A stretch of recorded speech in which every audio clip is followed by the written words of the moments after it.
Quick ones for you here, Andre. First of all, is the time off a challenge because of the way you guys have been going about it, game, day off game, or is it a bit of a blessing, particularly when some bodies might need some time?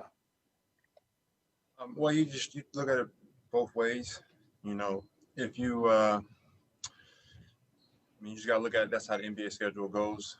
And then we're like kind of creatures of the unknown, or just adapting, or being able to adjust to any environment or schedule. So just kind of have to roll with the punches. And then on the flip side, if you do have some extra time, you do have some things that you can heal with the body, you try to take advantage of that as well.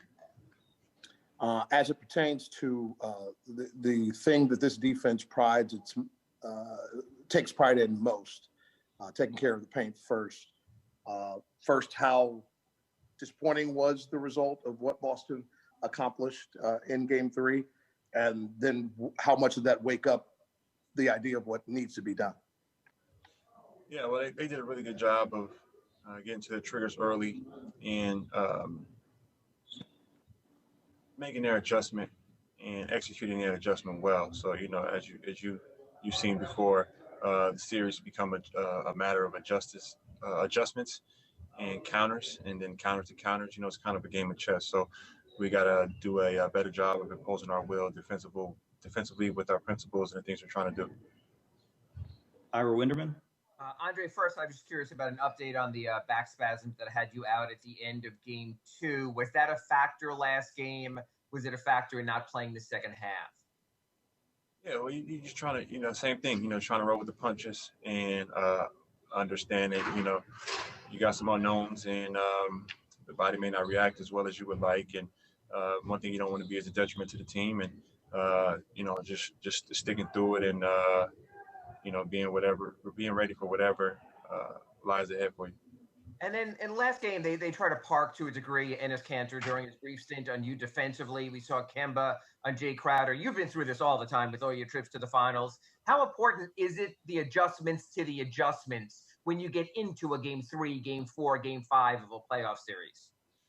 Yeah, just doing a better job, myself and, anyone else when they're trying to throw something different look at you, just understanding, getting to those triggers quickly, a little bit faster in terms of what you're trying to do offensively. And, like I said before, making the counters to the counters, and making sure that, we aren't surprised by whatever's happening, and knowing what puts us in a good position offensively, and the triggers and the things we need to do to make sure we're ready for any type of little nuances they throw our way.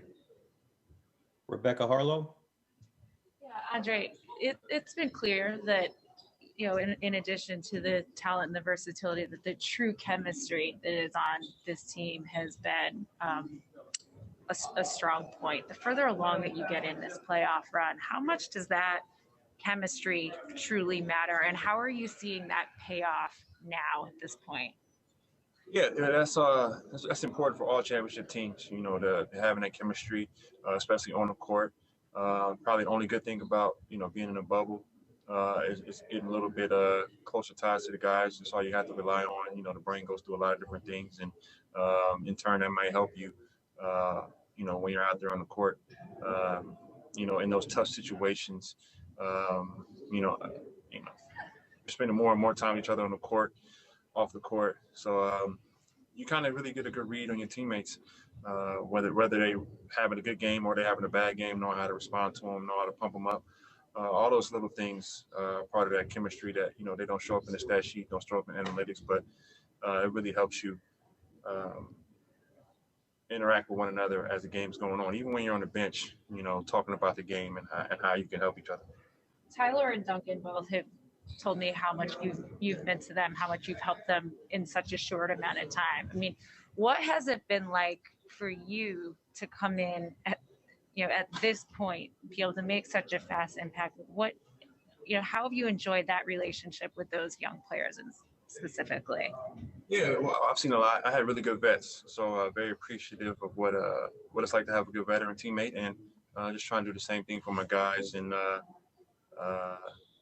I don't like when people know about that, so I like when I on those. So I try to take no credit at all. Well, they are giving you credit, both of them, for just kind of how you've been able to help. But what is special? What is special for you to be in a position to help to such young, talented players? Well, there's a human element to it in terms of being a professional athlete that people don't really grasp, and things that you have to go through and the mind goes through, especially when the game's over. And just having some success, whatever success that I've had, I've been able to realize that, there's it's like real life, and there's some other things that go on outside the game of basketball that everyone's going to have to adjust to at some point. Father Time's still undefeated, so just trying to get those guys in a good mind space to first and foremost just appreciate the time that they have here, try to take the most of it, make the most of it, but at the same time, you build those relationships because we rely on each other. Once it's all over. Ethan Skolnick. Andre, to kind of follow on that, this is such an unusual circumstance. You've been through so many playoff series and deep runs, but typically a game is over, a loss happens, you go home to your families. It's just a different environment. Here you're in the bubble with these guys. What has it been like? And just simply as a human being, what has it been like being there now for almost 2 months? How mentally taxing has it been? Yeah. You have good days, you have bad days. Luckily for us, or I shouldn't say for us, but for myself, it's been more good days, which I really can appreciate. Sometimes I have to remind myself to stay positive on those bad days. Like today's like kind of like a really shitty day, but just trying to stay positive through it all. I understand like we really are blessed to be in this position. I got to keep reminding myself that. But at the same time, that's what's helping me. My teammates have helped me through those down days. I haven't had many, honestly. But when those guys are having down days, I'm there for them. So I think that goes into the chemistry thing, just picking each other up. And, I think, this environment we're really built for this environment. It kind of puts us in an advantage and just keep reminding ourselves of that. But that's brought the team even closer together. We were already a tight-knit team. So, keep telling ourselves and always planned play to the end. So, that's been our focus. Andre. Tim Reynolds. Joe's been here, I think, just about as long as you guys have. What has it meant that the leadership has been here to see good, bad, ugly, all of it? What has that meant to you? Yeah, I mean, we knew she was going to be here from the beginning. I've been having a lot of conversations with her early on. Chris Paul has done a hell of a job. He's kind of, the work he does flies under the radar, and the work she's doing kind of flies under the radar in terms of, the sacrifices that are being made, the time. There's a lot of time put in. She said from the beginning, I got, how could I say I'm all in and really be there to support you guys if I'm not there with you guys? So she's in the trenches with us. And, I've been also reading lately. And, the leader of the next charge is going to be a woman. And just really fortunate and blessed and happy to see the position she's been in and taking advantage of it, and it's really supporting us and being behind us 100%. And whenever we called upon her, she's, exceeded expectations. Does she help when you have those rare bad days? You said today is one of them. Especially when it got really bleak in here. Is it calming? Like, what's her leadership style, kind of? She's no bullshit, so she come from that lawyer background. So, she performs well in any environment. And it seems like the uglier the environment, the higher she performs, and especially when it gets tense and it gets, pressure time, that's when she shines brightest. And, we've had some tough days even before we got to the bubble, and it really wasn't looking good. And she was a voice of reason. And, there were specific reasons for certain decisions that were happening, and she made it clear and cut on why we should move in certain directions with whatever decision was being made. So there was a lot of pressure taken up off of us, and she's just been performing really well for us. AJ Speaks. Dre, when it comes to Boston's dribble penetration, what is it you guys have to take away? Well, I mean, defense is being proactive. When you're proactive defensively, it takes a lot of those things away. And when you're being reactive, that's when the defense has 2 and 3 options. and when you that's when you're on your heels. When you're on your heels, you know, that's when you're rotating, and eventually you're running out of guys, and they're getting the looks that they want to get. So it's about being proactive, you know, turning your weaknesses into strengths, and then like at the same time, the same way you have a confidence offensively, you got to have the same confidence defensively in your skill set. You know, you may not be one of the highest jumpers, but you can, you know, put yourself in, be a position guy, where you can be in the right position to get the ball, whether you're, you know, least or most athletic. So all those little nuances come into play as well. And, you know, that's one of the things I try to give to not just a younger player, but, you know, guys been in the league for a while. You know, you're one of the top stoppers in the league, or you're a better defender than you believe. And, you know, it's the same type of things. And then we went through some good film, not just after the last game, but the first two games too. So just trying to put that full game together. That's the benefit I feel like our team has, is that we still haven't put a full complete, our 8+ game together, and we're still in a good position. Gary Washburn. Andre, your early years in Philly, you talked about the vets. Did you kind of did you ever visualize you would ever be there?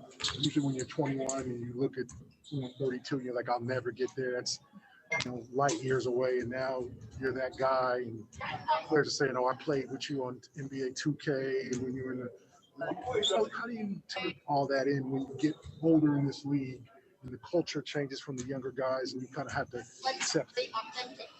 Yeah, I mean, it's not really that hard. It's just something that you're supposed to do. You know, I forgot what book it was I was reading, but I think I've seen it multiple times in terms of once you've mastered something, it's your duty to give it back and teach it. So that's kind of my duty. You know, I've seen it at all levels, high levels, and no matter if I'm, you know, the main guy or the franchise player, or, you know, I'm one of the guys coming off the bench, it's being a veteran player, being a role player, you know, it's a different way of being all in. It may not just be production, but it may be in terms of being a leader, being a good veteran, being a good teacher, helping the guys through the tough times, helping them improve, giving them that confidence at the same time, giving them encouragement. So I guess it's just, you know, trying to, you reap what you sow, and you kind of just the energy that you put out there it plays a major part in your progression as a human being as well. Do you get flashbacks to when guys used to kind of tell you that and you're like, oh man, what you talking about? Or did you always listen to your vets? Yeah, I had really good vets, so it was like really easy to listen to them, and they did it the right way. And yeah, I wasn't one of those guys who was promised to be, you know, make an all-star team or play in the Olympics or win championships. Like I didn't know I was gonna be in the NBA until I got drafted. So I was always appreciative of all the moments and just try to make the most of it. And our last question from Hugh Hopkins, Sky Sports UK. Andre, thanks for talking to us. Sorry you've been struggling today, man. After playing alongside Goran Dragic this year, I wondered what historical comparisons you see with his game and, you know, opponents or teammates that you've played with or against in the past. Yeah. Well, you know, he's from a part of the globe where there's a very high IQ of basketball that's been played historically. So he has a very amazing feel for the game. He hits big shots in big moments, plays with some confidence. He's been through the trenches, especially in EuroLeague and Euro basketball with his team, his country winning the championships. Can't pinpoint the year, but very recently. So, you know, he's done it. He's got it in his game. He's been huge for us in the playoffs. You know, I learned a lot about him from, you know, similarities between me and him in terms of regular season and he going to the playoffs. So it's been a joy to see. Great teammate, great guy. But, you know, he's kind of like just that prototypical high IQ Euro player that it's just he's been very key for us. You know, when he hits big shots in key moments. You've seen the first quarters, we start off a little slow. He'll be that guy that kind of eases back into our groove. And you know, that 10-point lead or a 10-point deficit we may have, he'll cut it to 6 like that. So he's been a pretty huge part of our success, and he's been a stabilizer for us in key moments throughout this run. Do you see any like Manu Ginobili in his game at all? Yeah, I never played with Manu. Only was an opponent. But yeah, everyone's thinking, the left hand thing. But I would say the simulators, they, like I said before, those big shots and those big moments, and then that stabilizer. Whenever the Spurs needed a bucket, Manu seemed to hit a huge shot. Got to the line when he needed to. Very crafty with their passes, and then that change of pace is very similar. But like I'm explaining the same person when I say a guy who's Euro player, who's got a high IQ, who's done it well on an international level in big games internationally, and has been able to translate that here to the NBA game and impose his will upon the game. All right, Andre, that's it. Thank you, sir. Appreciate it. Appreciate you guys. Thanks, Andre.